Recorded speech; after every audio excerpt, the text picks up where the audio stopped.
कि आप सवाल पूछें, मैं आपका जवाब दूं और आपके मन में कौन से सवाल चल रहे हैं इसका थोड़ा सा अंदेशा है मुझे। बस एक सवाल का जवाब जो मुझे लगता है कि आप सबके मन में होगा कि आप कांग्रेस पार्टी क्यों ज्वाइन की।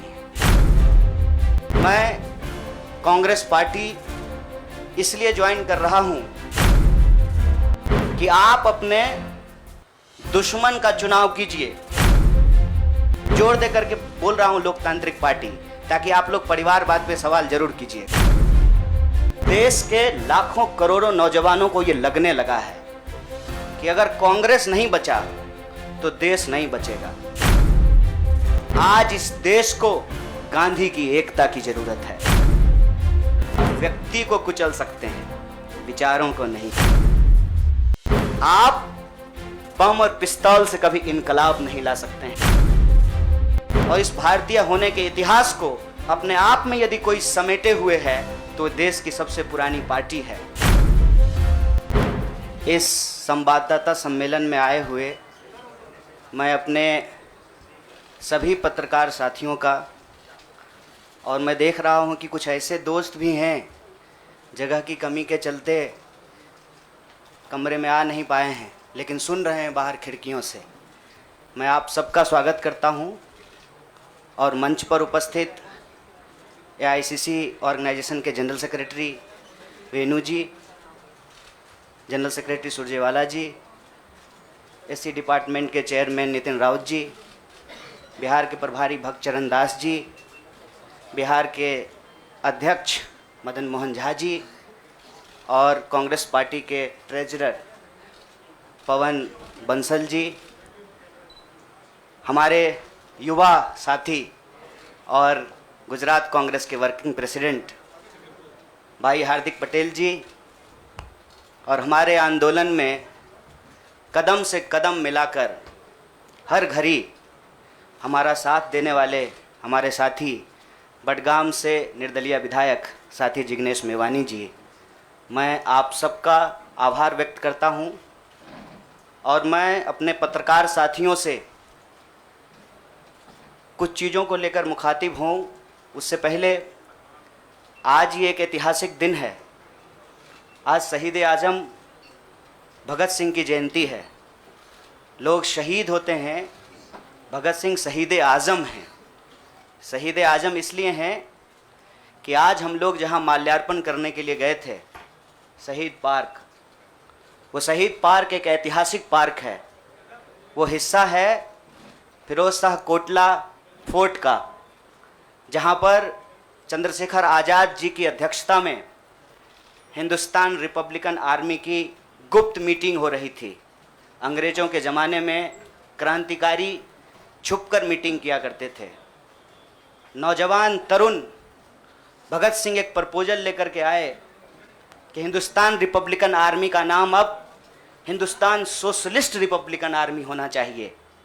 यह ऐतिहासिक क्षण, वो ऐतिहासिक भूमि और हमारे युवाओं के आइकन शहीद आज़म भगत सिंह को हम अपना नमन प्रस्तुत करते हैं। आज एक दुखद घटना भी हमारे ज़िले में हुई है। वज्रपात के चलते 2 बच्चियों का निधन हो गया है। मैं इस मंच से उनके प्रति शोक व्यक्त करता हूं और उनके परिवार के प्रति अपनी संवेदना व्यक्त करता हूं। दोस्तों, मुझे लगता है कि बहुत कुछ कहने की ज़रूरत नहीं है। आजकल सूचना क्रांति के इस दौर में हमसे ज़्यादा मालूम हमारे पत्रकार साथियों को होता है। तो बेहतर ये होगा कि आप सवाल पूछें, मैं आपका जवाब दूं। लेकिन आप सवाल कहाँ से पूछेंगे और आपके मन में कौन से सवाल चल रहे हैं इसका थोड़ा सा अंदेशा है मुझे, थोड़ा अंदाज़ा भी है।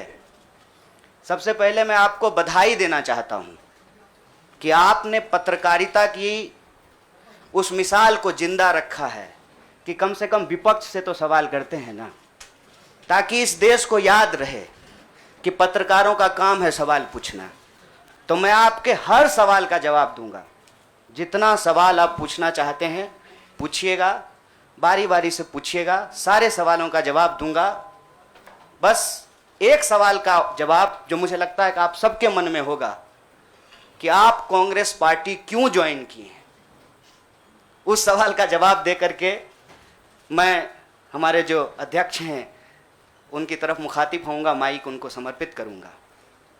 मैं कांग्रेस पार्टी इसलिए ज्वाइन कर रहा हूं कि मुझे ये महसूस होता है कि इस देश में कुछ लोग, वो सिर्फ लोग नहीं हैं, वो एक सोच है। वो इस देश की सत्ता पे ना सिर्फ काबिज हुए हैं, इस देश की चिंतन परंपरा, संस्कृति, इसका मूल्य, इसका इतिहास, इसका वर्तमान और इसका भविष्य खराब करने की कोशिश कर रहे हैं।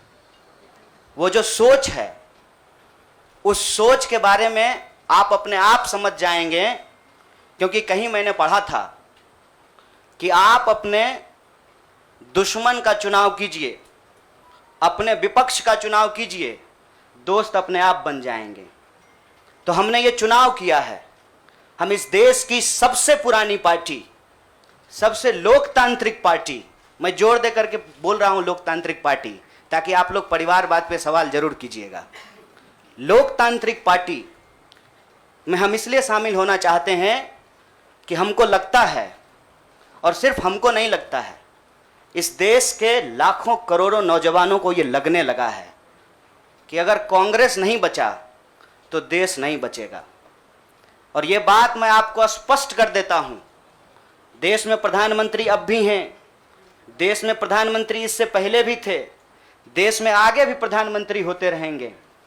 लेकिन आज जब हम लोग श्री राहुल गांधी जी के उपस्थिति में फॉर्मली कांग्रेस पार्टी का फॉर्म भर रहे थे, तो साथी जिग्नेश ने संविधान की कॉपी दी और हमने उनको भगत सिंह, गांधी और अंबेडकर की तस्वीर प्रस्तुत किया, क्योंकि हमारा यह मानना है कि आज इस देश को भगत सिंह की वीरता की जरूरत है, भगत सिंह के साहस की जरूरत है। आज इस देश को अंबेडकर की समानता की जरूरत है, और आज इस देश को गांधी की एकता की जरूरत है। गांधी जब कहते हैं रघुपति राघव राजा राम, पतित पावन सीताराम, ईश्वर अल्लाह तेरो नाम, सबको सन्मति दे भगवान, ये गांधी की एकता है। जब अंबेडकर कहते हैं कि किसी भी समाज का मूल्यांकन वहां महिलाओं की क्या स्थिति है इस बात से होगा, तब वो समानता की वकालत कर रहे होते हैं। मैं नहीं मानता हूं कि डॉक्टर बाबा साहब भीमराव अंबेडकर किसी एक समुदाय के नेता थे। कांग्रेस पार्टी ने, संविधान सभा ने डॉक्टर बाबा साहब भीमराव अंबेडकर को संविधान बनाने की जिम्मेवारी दी, और उस संविधान के प्रियम्बल में यह लिखा है, हम भारत के लोग भारत को एक प्रभुत्व संपन्न समाजवादी धर्मनिरपेक्ष लोकतांत्रिक गणराज्य बनाने के लिए, इसमें समानता, न्याय के मूल्य निहित हैं। और जब भगत सिंह कहते हैं कि आप व्यक्ति को कुचल सकते हैं, विचारों को नहीं, आप बम और पिस्तौल से कभी इनकलाब नहीं ला सकते हैं, उस साहस की जरूरत है हमको। मुझे नहीं लगता है, मेरे बहुत सारे राजनीतिक दोस्तों को यह लगता है, मुझे लगता है कि यह देश 47 से पहले वाली स्थिति में चली गई है। लेकिन जिनको लड़ना है, उनके पॉलिटिकल इमेजिनेशन में आज भी हर कोई अपना अपना शोरूम बचाने के चक्कर में है। रे भाई, मॉल में आग लग गया है, दुकान बचाओगे? बस्ती में जब आग लग जाती है ना, बेडरूम की चिंता नहीं करनी चाहिए। आज हम इस मुहाने पे खड़े हैं कि इस देश के भीतर भारतीय होने की जो पहचान है, जिसमें बुद्ध निहित हैं, जिसमें कबीर निहित हैं, जिसमें नानक निहित हैं, जिसमें हर बार हर दौर में सत्ता से सवाल पूछने का साहस होता है, उस भारतीय चिंतन परंपरा को बचाने की जरूरत है। इसीलिए हम कांग्रेस पार्टी में शामिल हुए हैं कि कांग्रेस पार्टी वो पार्टी है जो गांधी की विरासत को लेकर के आगे चलेगा। कांग्रेस पार्टी वो पार्टी है जो सरोजनी नायडू के विचारों को लेकर के चलेगा। कांग्रेस पार्टी वो पार्टी है जो अंबेडकर, नेहरू, अशफाक उल्लाह खान, शहीद आजम भगत सिंह, और मौलाना अबुल कलाम आज़ाद के रास्तों पे चलेगा। हम जब भी समानता और बराबरी की बात करते हैं, यह कुछ व्यक्तियों तक सीमित नहीं है, ये भारतीय होने का इतिहास है। और इस भारतीय होने के इतिहास को अपने आप में यदि कोई समेटे हुए है तो देश की सबसे पुरानी पार्टी है। और जो लोग कह रहे हैं विपक्ष कमज़ोर हो गया है, यह सिर्फ विपक्ष के लिए चिंता की बात नहीं है। यह मैं नहीं कह रहा हूँ, कोई शास्त्र, कोई किताब उठा करके देख लीजिए। जब विपक्ष कमज़ोर हो जाता है, सत्ता तानाशाही रुख अख्तियार कर लेती है। इसीलिए देश की सबसे बड़ी विपक्षी पार्टी, मैं कोई गुनागणित नहीं कर रहा हूँ, लेकिन मुझे यह बात सीधे तौर पे समझ में आ रही है कि देश के लोकसभा में 545 सीट हैं, 200 लगभग सीट ऐसे हैं जहां भाजपा के सामने कांग्रेस के अलावे कोई विकल्प नहीं है। मैं ये नहीं कह रहा हूं कि मेरी जिम्मेवारी सिर्फ एक पार्टी के लिए है, लेकिन जो पार्टी सबसे बड़ी पार्टी है, सबसे बड़ी विपक्षी पार्टी है, उस पार्टी को अगर नहीं बचाया गया, अगर बड़े जहाज को नहीं बचाया गया, छोटी छोटी कश्तियां भी नहीं बचेगी। इसीलिए, और मैं जब यहाँ बैठा हुआ हूँ, मेरे इतिहास को, मेरे वर्तमान को लोग देख रहे हैं। बहुत सारे सवाल हैं, वो आएंगे, उनका जवाब मैं दूंगा। लेकिन यह जो ऐतिहासिक जिम्मेवारी है, उस जिम्मेवारी से मैं अपना मुंह नहीं मोड़ सकता हूँ। मैं जहाँ पैदा हुआ, जिस पार्टी में पला बढ़ा, उसके प्रति मैं आभार व्यक्त करता हूँ। उसने मुझे सिखाया, पढ़ाया, लड़ने का जज्बा दिया है। लेकिन उस पार्टी के साथ साथ मैं उन लाखों करोड़ों लोगों को भी धन्यवाद देना चाहता हूं जो किसी पार्टी से जुड़े हुए नहीं थे। अपने स्कूल के व्हाट्सएप ग्रुप में जब हम लोगों के ऊपर अनावश्यक आरोप मढ़े जाते हैं तो अपने दोस्तों से लड़ रहे थे, अपने घरों में डिनर टेबल पर लड़ रहे थे। लोगों की दोस्तियां टूट गई हम लोगों के आंदोलन के समर्थन में, और मैं मजाक नहीं कर रहा हूं, लोगों के डिवोर्स तक हो गए। ये जो देश में एक वैचारिक संघर्ष छिड़ा है, उस वैचारिक संघर्ष को कांग्रेस पार्टी ही नेतृत्व दे सकती है, यह हमारा भरोसा है। और मैं ये उम्मीद करता हूं कि हमारे देश के जो लाखों करोड़ों नौजवान आपके माध्यम से सुन रहे हैं, उनसे भी मैं आग्रह कहता हूं, दीवार पर बैठकर टुकुर टुकुर मुंह ताकने का वक्त नहीं है। ये अर्जेंसी का टाइम है, और इस अर्जेंसी के टाइम पे दीवार पे बैठ करके दायां जाएं कि बायां जाएं, ये मत सोचिए। जब आप जंग में होते हैं तो आपके पास जो अवेलेबल चीज़ें होती हैं, आप उससे मुकाबला करने की कोशिश करते हैं। कांग्रेस पार्टी एक बड़ी जहाज है, अगर कांग्रेस पार्टी बचेगी तो हमारा मानना है इस देश के लाखों करोड़ों नौजवानों की आकांक्षाएं बचेंगी, गांधी की मीमांसा बचेगी, भगत सिंह के सपनों का भारत बचेगा, और डॉक्टर बाबा साहब भीमराव अंबेडकर की समानता का भारत का निर्माण संभव हो पाएगा। इसी आशा और उम्मीद के साथ मैं इस पार्टी से जुड़ा हूं, और मुझे पूरा भरोसा है कि कांग्रेस पार्टी जो अपने आप को एक लोकतांत्रिक पार्टी कहती है, आज़ादी के साथ, अपनी पूरी मुखरता के साथ सत्ता से सवाल पूछना और लोगों के हक के लिए लड़ना भिड़ना संघर्ष करने में हमारे साथी रहेंगे, हमारे सहयोगी रहेंगे। और ये परिवार संघ परिवार नहीं, वो क्या परिवार जो परिवार छोड़कर परिवार बनाना पड़े, वो परिवार जो आपको परिवार छोड़ने के लिए नहीं कहता है, कहता है कि अपने परिवार में रहिए। अरे महात्मा गांधी कस्तूरबा गांधी को लेकर के अंग्रेजों से लड़ गए, बताइए इनको अपना घर छोड़ना पड़ा, कोई जरूरी है क्या? घर परिवार के साथ रहना है। डॉक्टर बाबा साहब भीमराव अंबेडकर भी अपने परिवार के साथ रहते थे। आप जितने बड़े लोग हैं उनका इतिहास उठा करके देख लीजिए, सब लोग अपने परिवार के साथ रहते थे। वो परिवार छोड़ करके बनने वाला परिवार नहीं।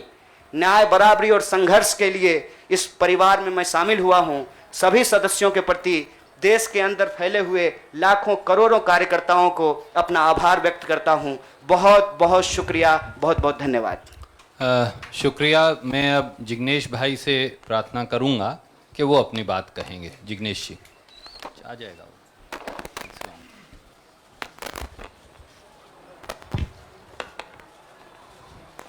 धन्यवाद। सबसे पहले तो केसी वेणुगोपाल साहब, सुरजेवाला जी, नितिन राउत साहब, पवल बंसल जी, भक्तचरण दास जी, साथ ही हार्दिक कन्हैया और दूसरे पार्टी के मंच पर विराजमान सभी सीनियर लीडर्स, आप तमाम पत्रकार साथी और वो तमाम साथी जो हमको आज मिलने के लिए हमारे समर्थन में आए हैं, गुजरात के विभिन्न कोनों से और पूरे देश भर में से, उन सभी का मैं स्वागत करता हूं। साथियों, जो कहानी गुजरात से शुरू हुई, उस कहानी ने पिछले 6-7 साल में इस मुल्क में क्या उत्पात मचाया है, वो अब आपके हमारे सबके सामने है। एज अ नेशन, एक राष्ट्र के तौर पर हम एक अनप्रेसिडेंटेड, अभूतपूर्व क्राइसिस से गुजर रहे हैं। ऐसा संकट इस मुल्क ने पहले कभी नहीं देखा। हमारे संविधान पर हमला है, दिल्ली की सड़कों पर संविधान की कॉपी को जलाया जाता है, हमारे आइडिया ऑफ इंडिया पर हमला है, हमारे देश के लोकतंत्र के ऊपर हमला है। आज भाई भाई एक दूसरे का दुश्मन बन जाए, उतना जहर, नफरत एक सोची समझी साजिश के तहत दिल्ली और नागपुर साथ में मिलकर फैला रहे हैं। इस परिस्थिति में एक पॉलिटिशियन के तौर पे नहीं, बतौर एक भारतीय नागरिक, मैं अपने आप को ये जब सवाल पूछता हूं कि मेरा फंडामेंटल फॉरमोस्ट रिस्पॉन्सिबिलिटी, ड्यूटी क्या होना चाहिए, तो अंदर से जवाब यही आता है, कुछ भी करके इस मुल्क के संविधान, लोकतंत्र और आइडिया ऑफ इंडिया को बचाना चाहिए। और यदि उसको बचाना है तो मुझे उनके साथ खड़े रहना है जिसने स्वतंत्रता के आंदोलन में न केवल कंट्रीब्यूट किया है, उसको लीड किया है, अंग्रेजों को यहां से खदेड़ कर दिखाया है। और इसीलिए आज मैं इंडियन नेशनल कांग्रेस की इस मंच पर आपके साथ खड़ा हूं। एक टेक्निकल कारण के चलते मैं फॉर्मली पार्टी इसलिए ज्वाइन नहीं कर सकता क्योंकि मैं एक निर्दलीय विधायक हूं। If I join a party, I may not continue as an MLA. मेरी पार्टी के सीनियर लीडर से बात हुई, मेरे मत क्षेत्र के साथियों से बात हुई, अपने आप से बात हुई, राहुल जी से बात हुई, तो मुझे लगा कि मैं इस विचार के साथ हूं ना, ये सबसे प्रमुख बात है। मैं इस मुहिम, मिशन और इस संघर्ष के साथ हूं, ये सबसे महत्वपूर्ण बात है। बाकी की फॉर्मेलिटी तो आने वाले महीनों में भी हो जाएगी। और राहुल जी ने भी कहा कि वो जो पर्चा भर के सदस्य लेने की बात है वो तो कल भी कर लेना, अभी अपने मत क्षेत्र के लोगों के साथ खड़े रहो। तो मैं फॉर्मली नहीं, लेकिन इस विचार के साथ आज जुड़ चुका हूं और 22 का चुनाव में कांग्रेस के सिंबल से ही लड़ूंगा, उसके सारे कैंपेन्स का हिस्सा रहूंगा। और गुजरात के संदर्भ में आज साथी हार्दिक हमारे बीच में मौजूद है, तब कहना चाहता हूं कि आज राष्ट्रीय स्तर पे जो हो रहा है वो सब कुछ हम लोग गुजरात में देख चुके हैं, झेल चुके हैं। आप सभी पत्रकार साथियों के बीच में बड़ी चिंता के साथ ये कहना चाहता हूं, हमारी पार्टी ने इस मुद्दे को उठाया है कि 3000 किलो का ड्रग्स 15-20 लाख बेरोजगार युवा को नशे की चुंगाल में फंसाने के लिए अदानी के एयरपोर्ट पर उतर रहा है। आज जब महंगाई और बेरोजगारी उसके चरम सीमा पर है, तब गुजरात और देश की बेरोजगार युवाओं को रोजगार देने के बजाय ये फांसीवादी ताकतें चाहती है कि रोजगार तो ना मिले, उनको नशे के हवाले में झोंक दिया जाए। तो इन सारी परिस्थितियों में यदि बाबा साहब अंबेडकर के संविधान को बचाना है, हमारे आइडिया ऑफ इंडिया को बचाना है, भगत सिंह को जब मुकदमे की कार्यवाही के दौरान पूछा गया कि क्रांति क्या है, तब शहीद आजम ने कहा था कि क्रांति से हमारा मतलब है किसानों और मजदूरों के हाथ में सत्ता। माननीय प्रधानमंत्री जब अमेरिका से वापस आते हैं तो भाई विस्टा का काम ठीक ठाक चल रहा है ना, नई पार्लियामेंट का, वो देखने के लिए जाते हैं, किसान को मिलने के लिए नहीं जाते।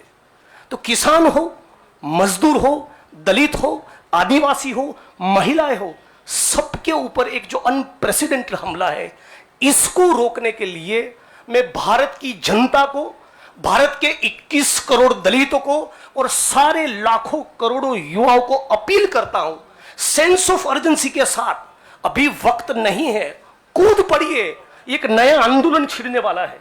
स्वतंत्रता के आंदोलन की जो रौनक थी, वो जो चार्म था, वो जो माहौल था, हमको वो क्रिएट करना पड़ेगा। यहां पर तमाम वो लोग जो सचमुच मानते कि देश को बचाना है, उन सभी को हम अपील करते हैं कि इस प्लेटफॉर्म के साथ जुड़िए। ये एक मिशन है और इसको मिशन की तरह लीजिए। और मुझे पूरी उम्मीद है, जैसे कि साथी कन्हैया ने बचाया, कि डेमोक्रेसी के हमारे इस मुल्क में बहुत डीप रूट्स है, पार्टी के भी डीप रूट्स है। तो साथ में मिलकर हम लोग लड़ेंगे, संघर्ष करेंगे और इस मुल्क को बचा पाएंगे। आप तमाम साथियों का मैं दोबारा स्वागत करता हूं और दोबारा इस प्लेटफॉर्म के माध्यम से पूरे देश की जनता को अपील करता हूं, सेंस ऑफ अर्जेंसी के साथ तुरंत जुड़िए। एक बहुत जबरदस्त माहौल हम लोगों को खड़ा करना चाहिए। मैं साथी हार्दिक, कन्हैया और दूसरे यंगस्टर्स के साथ पूरे देश में हम लोग जाएंगे और हजारों लाखों युवा इस प्लेटफॉर्म में जुड़े, आईएनसी के साथ जुड़े, कांग्रेस पक्ष के साथ जुड़े, इसके लिए लग जाएंगे। आप तमाम साथियों का शुक्रिया। आपके सवाल भी बाद में लेंगे। मित्र ने कुछ बात कही थी, मैंने सोचा मेरी तो मानते नहीं, शायद छोटे की मान लें। All right, then we will go to somebody who, yes ma'am, we'll begin with you. मेरा सवाल कन्हैया आपसे है। आपने कहा कि आप कांग्रेस पार्टी इसलिए ज्वाइन कर रहे हैं क्योंकि कहीं ना कहीं आपको लगता है कि कांग्रेस खतरे में है, कांग्रेस को बचाना जरूरी है। जैसे आपने कहा कि कांग्रेस बड़ा शिप है और अगर छोटे शिप, अगर ये डूब गया तो बाकी भी डूब जाएंगे। तो आपको लग रहा है you have come here as a saviour to Congress. Madam ji बुरा मत मानिएगा, लगता है कि सवाल आप पहले ही सोच लिए थे। मैंने ये नहीं कहा था कि कांग्रेस खतरे में है, हमने कहा देश खतरे में है, लोकतंत्र खतरे में है, आइडिया ऑफ इंडिया खतरे में है। आपने वो वीडियो देखा क्या, लाश के ऊपर डांस देखा ना? दिल पसीज गया होगा आपका। आपको नहीं लगा कि मैं इसके लिए कुछ कर पाऊँ, कुछ भी कर जाऊँ जो मैं कर सकती हूँ। आप जब सुनती होंगी कि बलात्कार हो गया है किसी महिला के साथ, आपका गुस्से से जो है ना पूरा शरीर कांप जाता होगा। देश खतरे में है। पार्टियां तो बनती रहेंगी, पार्टियों की कोई कमी है क्या? हर शाम पार्टी होती है इस देश में। पार्टी नहीं बचाना है, देश बचाना है। और देश बचाने की मुहिम में जो पार्टी रहेगी वो पार्टी भी बचेगी। और मुझे इस बात को कहने में कोई दो राय नहीं है। मैंने जितना इतिहास पढ़ा है अभी तक का एनसीईआरटी में जो लिखा हुआ है, अब अगले बार 2024 में क्या लिखा जाएगा नहीं पता। उसमें तो यही है कि देश को आज़ादी जो है वो महात्मा गांधी ने, सुभाष चंद्र बोस ने, सरदार वल्लभ भाई पटेल ने, क्या भाई हार्दिक, इन लोगों ने ही दिलाया ना। यही लोग लड़े थे। जो माफ़ी मांगे वो बीड़ हो गए। आप सोचिएगा इसको। जो गोडसे को भगवान मानते हैं वो भाषण दे रहे हैं अमेरिका में जाकर के गांधी के ऊपर। हमारे गांव में एक गाना आता था, गांधी जी के भजन करे गांधी के हत्यारा।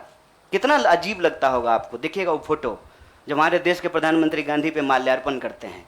जीवन भर शाखाओं में कसम लिए होंगे कि गोडसे के सपनों का देश बनाएंगे और गांधी पे माला चढ़ा रहे हैं। See, I am not here to save the party, please, I am respecting you as a citizen, you can respect my right. देश खतरे में है और ये सिर्फ मैं नहीं कह रहा हूं, ये मुझे लगता है आप भी सोचते होंगे। समझ रहे हैं, अंग्रेजी का वो फ्रेज है dancing on dead, dead body पे कोई नाच रहा है। उस दिन खाना तो नहीं खाया गया। आप सोच के देखिए, आप इस पे विचार करके देखिए। मेरे गांव में अगर किसी की मौत हो जाए तो पूरे गांव में खाना नहीं बनेगा। हजारों लोग मर गए। देखे 71 वर्ष की उम्र में प्रधानमंत्री के लिए सोहर गाया गया। नया बच्चा जब पैदा होता है ना तो पूर्वांचल में सोहर गाते हैं लोग। प्रधानमंत्री बूढ़े हो गए हैं, उनके लिए सोहर गाया जा रहा है। तब जब अभी तुरंत लाखों लोगों की जान चली गई, ऑक्सीजन नहीं मिल रहा था, अस्पताल में बेड नहीं मिल रहे थे। आप में से कोई भी ऐसा इंसान है जिसके कोई जानने वाले नहीं मरे हो इसमें, इस क्राइसिस में? इतना बड़ा क्राइसिस जिसके देश में हुआ हो अभी तुरंत, वो अपने जन्मदिन का जश्न मनाएगा? ये भोंडापन है। इस संस्कृति को बचाने की जरूरत है और इस संस्कृति को बचाने के लिए मुझे लगता है कि कांग्रेस पार्टी में क्षमता मौजूद है। लोगों को यह बात पसंद हो या ना पसंद हो, हकीकत यह है कि पार्लियामेंट में सबसे बड़ी पार्टी कांग्रेस पार्टी है।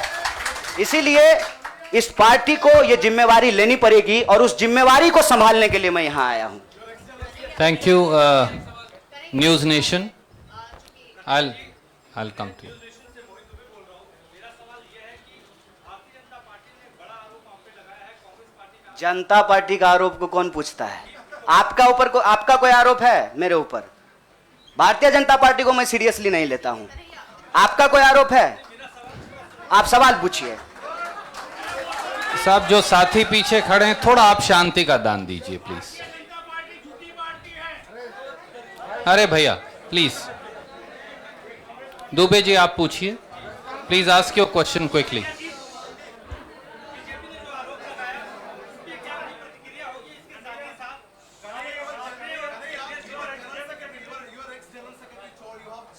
Yeah, please, you cannot interrupt. No, you have to have discipline. My humble request with folded hands. There is no, but Yes, I am not Prime Minister. I will take your no, question. but Don't worry. democracy means that you should not supersede somebody who's asking question. That's what democracy is. Dubey भाई, हाँ, आपका सवाल है, news nation से हैं। अच्छा, बारी जल्दी से पूछिए ना। नहीं, और लोगों ने किया है, नाम बताएंगे। मेरा सवाल आपसे ये है कि तमाम जो कांग्रेस के और युवा नेता है वो छोड़ के चले गए, तो क्या माना जाए कि आप जितने भी लोग आपने ज्वाइन किया है, ये राहुल गांधी की नई टीम होगी, राहुल गांधी की सियासी जो नाव है उसको पार लगाने का काम करेगी? देखिए, मैं यही कह रहा हूँ, हमारे देश के लोगों के पॉलिटिकल इमेजिनेशन को कुछ हो गया है। अभी क्या हो गया है मुझे समझ में नहीं आ रहा है। हमने आपके सवाल को अपने आप लेते हुए हमने अपने पूरे वक्तव्य को रखा। हमने कहीं भी कहा कि हम कोई टीम बना रहे हैं? बीसीसीआई थोड़ी है सर, मतलब टीम बना रहे हैं। मैं कह रहा हूं कि भारत की परंपरा, चिंतन परंपरा, सोच, जिस पे आपको गर्व होता है भारतीय होने के चलते, उस परंपरा को समेटने का, उसको आगे बढ़ाने का काम देश की सबसे पुरानी पार्टी कांग्रेस पार्टी ने किया है। उस पार्टी के पास एक ऐतिहासिक जिम्मेवारी है और इस देश का नागरिक होने के चलते, साथी जिग्नेश ने कहा, यह हमारी भी ऐतिहासिक जिम्मेवारी है कि कल को जब इतिहास लिखा जाएगा तो हमसे भी पूछा जाएगा, दुबे भाई आपसे भी पूछा जाएगा कि जब यह तमाशा हो रहा था तो हम क्या कर रहे थे। हमने वो कहानी सुनी है बचपन में, आपने भी सुना होगा। जंगल में आग लगी, एक कोयल अपने चोंच में पानी भर करके जंगल की आग बुझाने की कोशिश कर रही थी।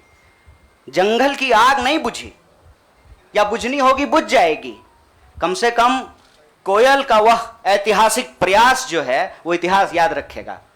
और ये जो आप कह रहे हैं ना, डूबती हुई नाव, देखिए कभी कभी ना इंसान को भ्रम होता है, जैसे टिड्डे को भ्रम होता है कि वो अपने पांव से आसमान टिका रखा है। हमको ऐसा कोई भ्रम नहीं है। मेरे अकेले से कुछ नहीं होगा। जब आप जुड़ेंगे, हम जुड़ेंगे, इस देश के संविधान में, आइडिया ऑफ इंडिया में भरोसा करने वाले लोग जो हैं, जिसको हम कहते हैं गांधी के सपनों का भारत, जिसको हम कहते हैं भगत सिंह के सपनों का भारत, जिसको हम कहते हैं डॉक्टर बाबा साहब भीमराव अंबेडकर के सपनों का भारत, जिसको हम कहते हैं बिरसा मुंडा के सपनों का भारत, सावित्रीबाई फूले के सपनों का भारत, श्री कृष्ण सिंह के सपनों का भारत, जगजीवन राम के सपनों का भारत, मौलाना अबुल कलाम आजाद के सपनों का भारत, उस भारत को बचाने की बात मैं कर रहा हूं। और सियासत, मैं बार बार कहता हूं, अगर सियासत सही होगी तो गलत लोग जो सत्ता पे काबिज हैं ना, मुझे भारत के लोगों पे बहुत भरोसा है। अरे हैं हम लोग थोड़ा सा आलसी, लेकिन जब आ गए ना अपने पे, 200 साल अंग्रेजों ने राज किया था, जब से भारत के लोग अपने पे आ गए ना, तो 1942 में भारत छोड़ो आंदोलन का जब नारा महात्मा गांधी ने दिया था, तो अंग्रेजों को भारत छोड़ करके जाना पड़ा था। और उस वक्त जो लोग अंग्रेज से पेंशन ले रहे थे, माफी मांग रहे थे, वो आज एनसीईआरटी की किताब बदल रहे हैं कि अपना नाम भी हम वीरों में लिखवा लें। इसीलिए मैं कह रहा हूं कि उस इतिहास को, उस चिंतन परंपरा को बचाने की जरूरत है। पार्टी अगर उस सिद्धांत पे चलेगी, संविधान के प्रियम्बल को रक्षा करने की कोशिश करेगी, पार्टी भी बचेगी और पार्टी सत्ता में भी आएगी। ऐसा मेरा उम्मीद है, ऐसे मेरी आशा है। Jainendra from ABP, can you please come forward and ask. हाँ पूछिए जरा, एक सवाल पूछिए। हम एक आग्रह करें, आप लोग ना लड़ाई नहीं लगवाइए हमारे दोस्त के बीच में। भोरे से जो है ट्विटर पे आप लोग क्या क्या जो चला दिए हैं, लोग हमको पूछ रहा है कि जिग्नेश का नाम काहे नहीं ट्रेंड कर रहा है। मैं आपसे आग्रह कर रहा हूँ, हम ना अलग अलग लोग नहीं हैं, यह मंच आपस में बटा हुआ नहीं है। तो सवाल जो है, सारा तोप का गोला जो है हमारे तरफ ही नहीं हो, मंच के तरफ मुखातिब हो, मैं भी जवाब दे दूंगा। Yes, Jainendra ji, please ask your question.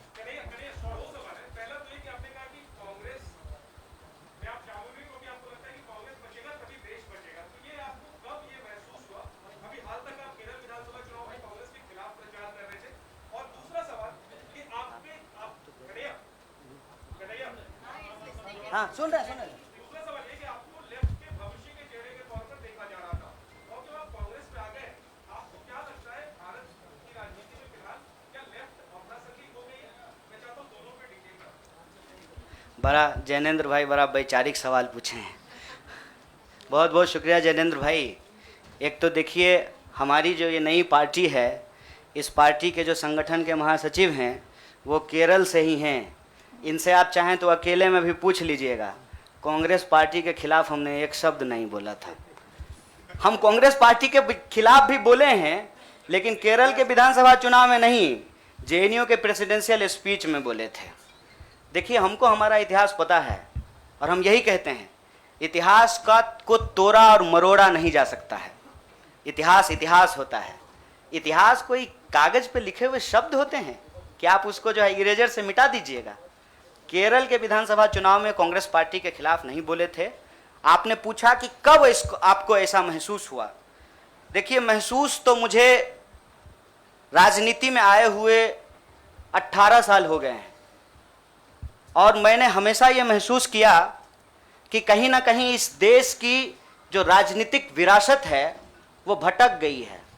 भूल भुलैया नहीं होता है, राइट लेफ्ट सेंटर घूमने लगा है और पता ही नहीं चल रहा है कि एक्चुअल आइडियोलॉजिकल पोजिशनिंग कहाँ है, उसके थ्रेड्स कहाँ पे हैं। तो मैं जैनेंद्र भाई, आपने वैचारिक सवाल पूछा है, एक ऐतिहासिक तथ्य आपसे साझा करता हूँ। मैं ऑल इंडिया स्टूडेंट फेडरेशन का मेंबर था कल तक। वो ऑल इंडिया स्टूडेंट फेडरेशन 1936 में बना और उस इतिहास जाकर के देख लीजिएगा। उसका जो इनॉग्रल सेशन था, पंडित जवाहरलाल नेहरू का उसमें भाषण हुआ था और उस वक्त देश के जितने भी नौजवान थे, सुनने में थोड़ा अजीब लग सकता है हमारे कुछ साथियों को, लेकिन अपने विद्यार्थी के होने के ज़माने में अटल बिहारी वाजपेयी भी शामिल हुए थे, बाद में निकाल दिया गया था। मतलब अंग्रेजों के खिलाफ जो छात्रों का संघर्ष हो रहा था, सभी विचारधारा के लोग उसके सदस्य थे। और आपने जो वैचारिक सवाल पूछा कि आपको लेफ्ट के भविष्य के रूप में देखा जा रहा है, कौन कह रहा है कि लेफ्ट का भविष्य खराब हो गया है? व्यक्ति आते हैं और जाते हैं, संगठन हमेशा व्यक्ति से बड़ा होता है। व्यक्ति की अपनी एक भूमिका होती है, उस भूमिका को वो अपनी क्षमता से निभाने की कोशिश करता है। मैं आपको बता दूं, जहां जिस पार्टी से आप मेरा संबंध जोड़ रहे हैं, मैं वहां पैदा हुआ हूं।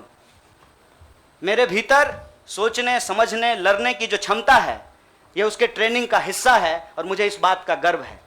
लेकिन वहां जो लड़ने का तरीका है और जिस तरीके से वो लड़ रहे हैं, मुझे लगता है आज जो देश की स्थिति है उसमें उसके स्पीड को बढ़ाने की जरूरत है और जो वैचारिक संकीर्णता है उसको तोड़ने की जरूरत है। मैं आपको एक बात बताना चाहता हूं।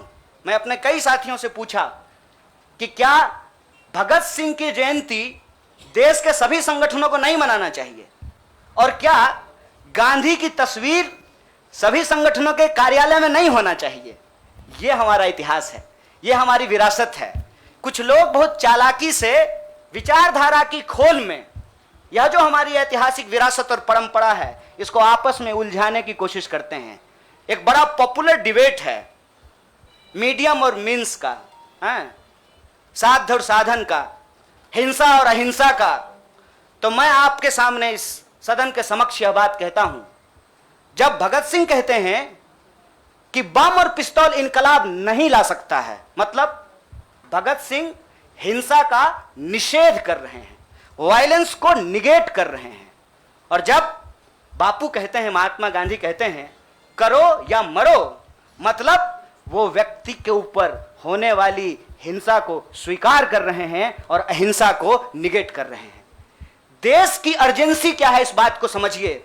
और देश की अर्जेंसी ये है कि आप पैदा कहीं भी हुए हों, अगर गांव में आग लगी है, आप अपने दरवाजे के बाहर डंडा लेकर के गेटकीपर बन करके खड़ा हो जाएंगे कि घुसने नहीं देंगे, निकलने नहीं देंगे, तो आपका घर भी नहीं बचेगा, बेडरूम भी नहीं बचेगा। इसलिए समझदारी इस बात में है कि आपसी जो नाराजगी है, आपसी जो वैचारिक मतभेद है, उसको किनारा कीजिए और बस्ती बचाने के लिए इकट्ठा होइए, क्योंकि ये देश हम सबका है। इसीलिए लेफ्ट राइट का जो क्वेश्चन है ना, वो अप्रासंगिक इसलिए हो गया है कि आज आपको वैसे आदमी के साथ सामना करना पड़ रहा है जो हमारे जमाने का गोविंदा है, ड्रेस बदलते रहता है।